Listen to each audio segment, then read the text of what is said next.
All right, so now let's talk about rapport. When we say rapport, we're talking about connection.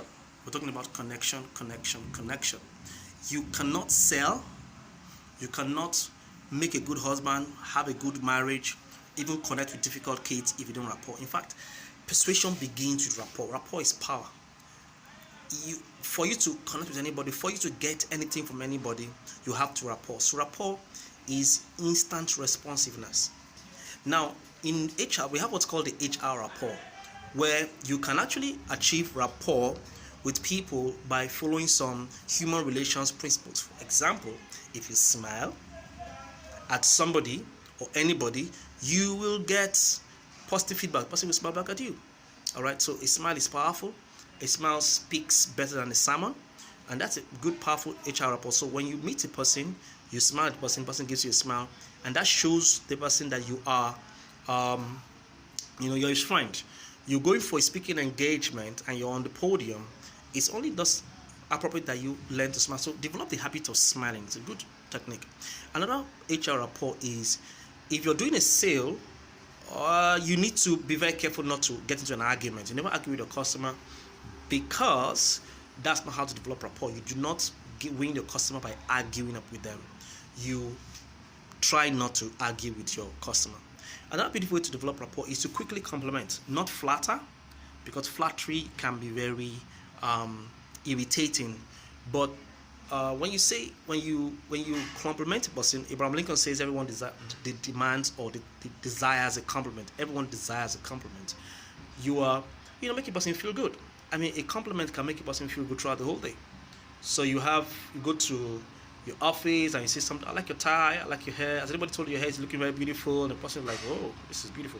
So you're developing rapport. You go into a man's office and you see some quality things. You see his awards, you see his flag, you see his family, and you comment those things.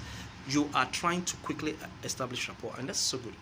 You see, successful NLP people and HR people, they find a way to connect, and to connect is to establish rapport, and to connect is to smile. To connect is not to get into an argument. To connect is to find a way to quickly compliment people. You create the right environment for that connection.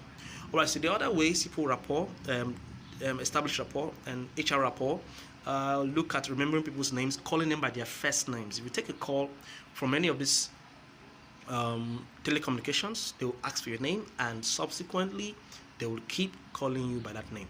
Now, still talking about compliments, if you go to the bank, First Bank, I don't know if they've changed it, but back in the days when you go to a bank, what happens is that they will usually say welcome, and then when you're going, thank you for banking with us. That's the people on the guards at the door. I don't know if you've noticed that. So they do this a whole lot, and it makes a lot of sense. So those are ways. Your names, using your names, calling people by their first name is a very powerful way to establish rapport with people. Now that's the HR. So what's the NLP way to establish rapport? Okay, so I'll share a few ideas with you. Now, the challenge with HR rapport is that the person may not quickly like you. The person may not like you. All right, so the person may just not like you for whatever reason. But with NLP rapport, you can get instant results. Instant results. What a person wants or not. I'll tell you what. One of the ways to rapport is to do what is called mirroring. In fact, the NLP rapport is mirroring. To mirror means to mimic the person without the person knowing that you are mirroring him. You mimic the person without the person knowing that you are mirroring him. All right, so for example, you could you want to take a girl out and you want the person to like you, or the person tells you, okay, let's have a date. The person finally agreed to have a date. You smiled, and the person has agreed to have a date with you. You go to that dinner, and using NLP technique, you can easily get the person to like you. How? By ordering for the same food the person has ordered for. Maybe the lady is asking for rice. That's not going to ask for gari or for fufu or for melon. No. You ask for the same meal. You are also going to eat at the same pace. The person is eating at the same rhythm the person is taking. And then you're also going to, when the person's finished eating, whatever the person is doing, you do it subconsciously. Look out for the subconscious or the reflexes of the person, and then do it. Movement on the eyelids, breathing pattern, tone, pace, speech pace, pitch of the voice, all of that can be mirrored. And then when you mirror, you literally get into the person. So that's why we often will tell people not to do mirroring, because mirroring is very, very hypnotic and very, very powerful.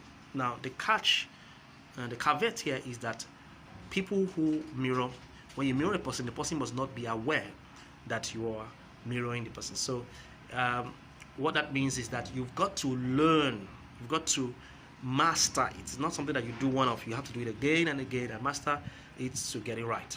You can also mirror groups. All right, you can mirror groups by, if you're going for an event, you dress the way they are dressed. All right, you can mirror. If you're going to speak to guys who like Chelsea, I wear a Chelsea dress, or Manchester United. I just connect with them when they see me dressed. I say, are you a Chelsea fan? And then because I'm dressed the way they're dressed. All right, so you can mirror in different ways, from dressing to style of dressing. You're going to speak to young girls. You dress like the young ladies would dress. You're going to speak to teenagers. You can't go on a suit to speak to teenagers. You want to dress like them, right? So mirroring is so important that you must learn it. One of the presuppositions in NLP is flexibility. You have to understand fluidity. Be fluid. You can't say, this is how I am. No. You always will blend with the environment. The man who knows how to be fluid, who knows how to be flexible, who knows how to change per time, per context, will be the person who have the upper advantage when it comes to influence. When there is any time for any occasion for influence, the person who knows how to adapt, who knows how to be flexible, will be the one who influences the other. Does it make any sense at all to you? All right, so mirroring can be done with two. We have what is called matching, pacing, and leading. These are three components that makes mirroring. What does it mean to match? When you meet a person and you want to quickly develop rapport with the person, the first thing you want to do is you want to match him. You want to match the activities, his breathing pattern, his movement of his eyes. Just match it. You want to do the same thing, literally mimic.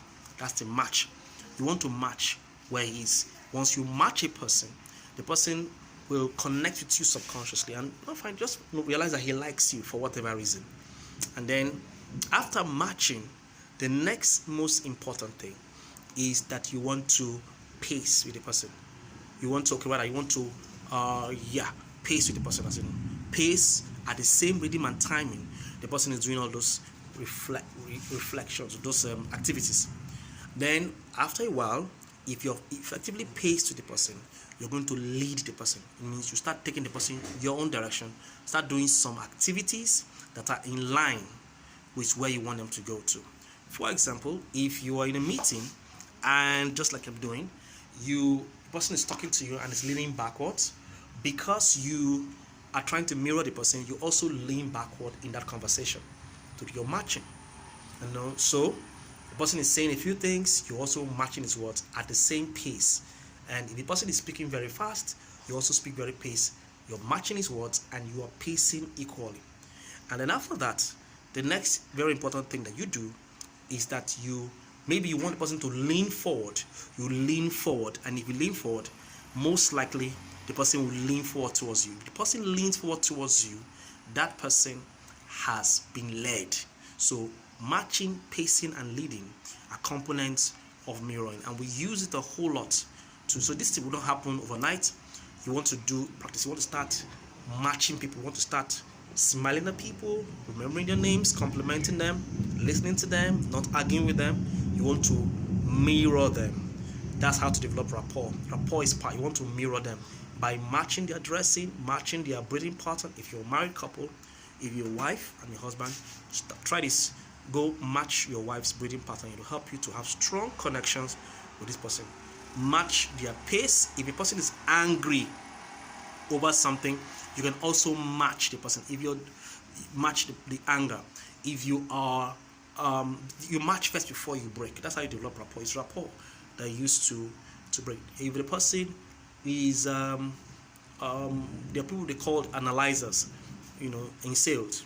They are articulate. You also slow down with them, and you match pace and lead them to where you're going. So rapport precedes persuasion, and we learn how to rapport by practicing these things again and again, by not being fast to convince or finding a way to connect. I've told you many times that communication is about connecting, casting, then convincing. So you connect with people by establishing rapport with them, identifying their emotional agenda, and then the next thing you want to do is you want to paint a picture, you want to lead them and show them where you want them to go to before you can effectively convince them.